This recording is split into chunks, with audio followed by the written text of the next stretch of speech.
Hello friends, నేటి review కలం కవల్ cinema గురించిది. ఈ cinema action, emotion, drama all in one pack. మరి సినిమా ఎలా ఉందో చూద్దాం. స్టోరీ: కథ పోలీస్ అండ్ పాలిటిక్స్ చుట్టూ జరుగుతుంది. ఇద్దరు పోలీసుల కథ. ఒకరు యంగ్, ఇంకొకరు ఎక్స్పీరియన్స్డ్. ఇద్దరి మధ్య ఐడియాలజీస్ క్లాష్ అవుతాయి.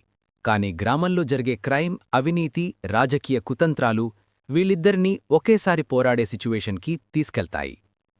పర్ఫార్మెన్సెస్: హీరో మరియు పోలీస్ పాత్రలు చాలా బలంగా రాశారు. నటుల స్క్రీన్ ప్రెజెన్స్, డైలాగ్స్ బావున్నాయి. ముఖ్యంగా క్లైమాక్స్లో వచ్చిన ఎమోషనల్ సీన్స్ పనిచేశాయి. యాక్షన్ అండ్ మేకింగ్: చేసిన ఫైట్లు రియలిస్టిక్గా ఉన్నాయి. బ్యాక్గ్రౌండ్ మ్యూజిక్ ఇంటెన్స్గా ఉంది. సినిమాటోగ్రఫీ రూరల్ ఫీల్ పర్ఫెక్ట్గా క్యాప్చర్ చేసింది. స్క్రీన్ ప్లే: బలమైన పాత్రలు, emotional depth, background score, climax.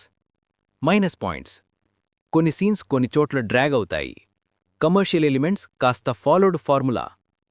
Verdict: Kalam Kaval ఒక solid police drama. Slow paced అయినా కాంటెంట్ స్ట్రాంగ్గా ఉంటుంది. క్యారెక్టర్ ఎమోషన్ అండ్ రియలిజం ఇష్టపడేవారికి నచ్చే cinema. Rating out of 3.5. Outro: మీరు ఈ సినిమా చూశారా? మీ అభిప్రాయాలు కామెంట్స్లో చెప్పండి. మరిన్ని రివ్యూస్ అండ్ అప్డేట్స్ కోసం సబ్స్క్రైబ్ చేయండి. Thanks for